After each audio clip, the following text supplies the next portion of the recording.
Assalamualaikum warahmatullahi wabarakatuh. Perkenalkan terlebih dahulu, nama saya Dwi Novarina dari Program Studi Pendidikan IPA FKIP Universitas Jember. Sebelum memulai pemaparan materinya, alangkah baiknya berdoa terlebih dahulu. Dan jangan lupa jaga kesehatan dan kebersihan di sekitar kita ya. Sebelum memasuki pemaparan materi, alangkah baiknya kita melihat terlebih dahulu tujuan pembelajaran yang akan kita capai. Tujuan pembelajaran yang akan kita capai yaitu pertama, kita lihat ya, pertama, di mana melalui diskusi peserta didik dapat menganalisis materi genetik dengan benar. Sebelum pemaparan materi selanjutnya, alangkah baiknya nih kalian membuka buku catatan dan mencatat informasi-informasi yang penting bagi kalian.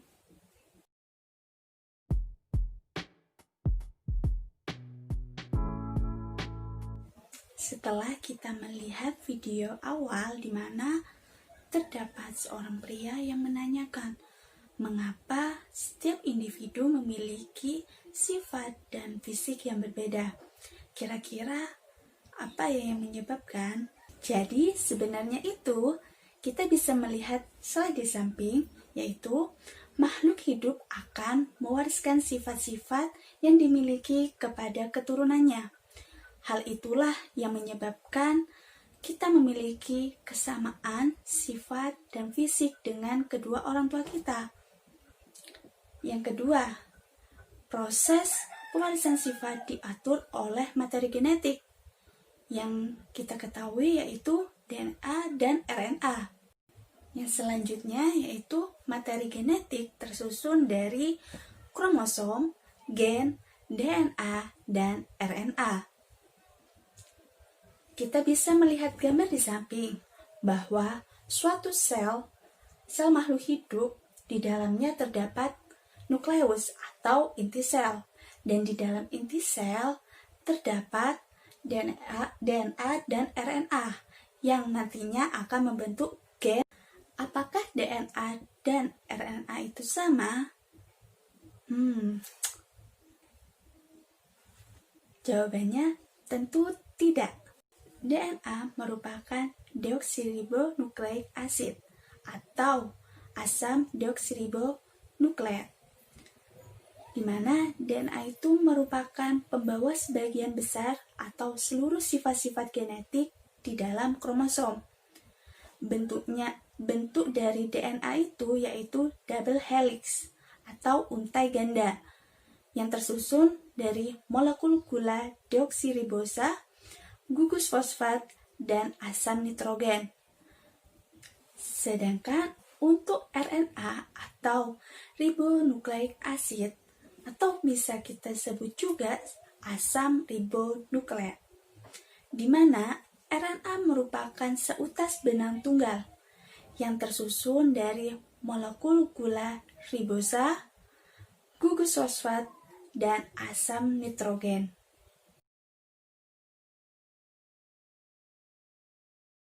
Untuk melihat perbedaan DNA dan RNA yang lebih jelas, kita bisa melihat tabel di samping ini.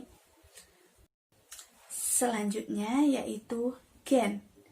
Gen merupakan unit terkecil materi genetik, di mana gen terdapat dalam setiap lokus yang khas pada kromosom.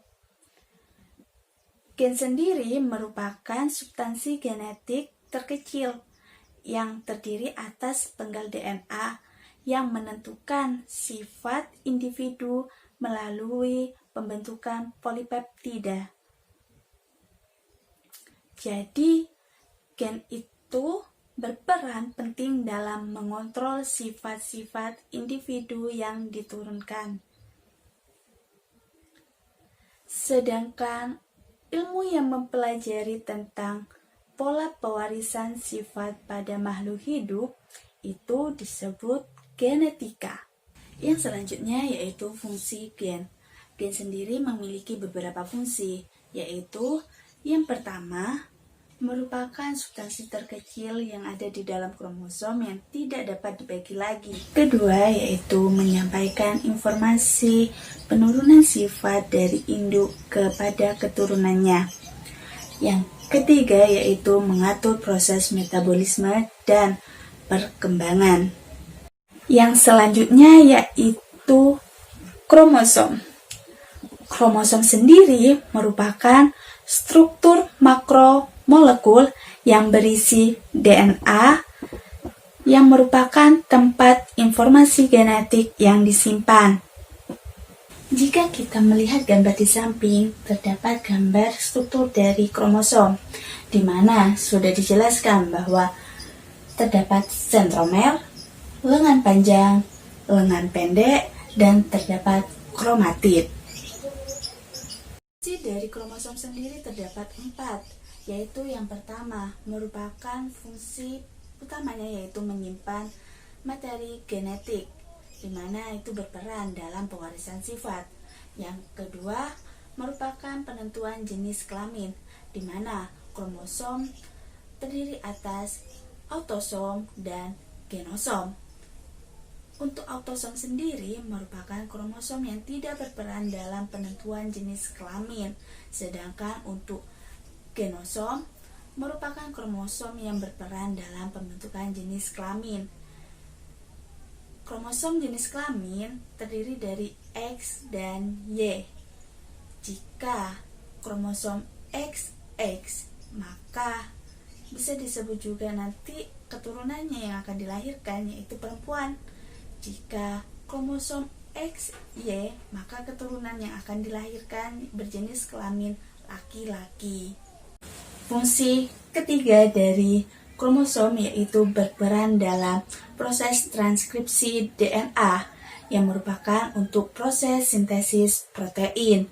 Sedangkan fungsi keempat dari kromosom yaitu berperan dalam pembelahan sel. Selanjutnya yaitu lokus. Lokus sendiri merupakan letak gen pada kromosom. Yang selanjutnya yaitu alel. Alel merupakan anggota dari sepasang gen yang memiliki pengaruh berlawanan, di mana terdapat 2 jenis alel, yaitu alel dominan dan alel resesif. Selanjutnya yaitu homozigot. Homozigot merupakan 2 alel yang sama pada satu lokus. Misalnya B besar atau B kecil. Sedangkan untuk heterozigot merupakan 2 alel yang berbeda pada satu lokus. Contohnya yaitu B besar, B kecil. Sekian pemaparan materi dari Ibu. Tetap semangat dalam belajar dan selalu menjaga kesehatan ya. Terima kasih dan wassalamualaikum warahmatullahi wabarakatuh.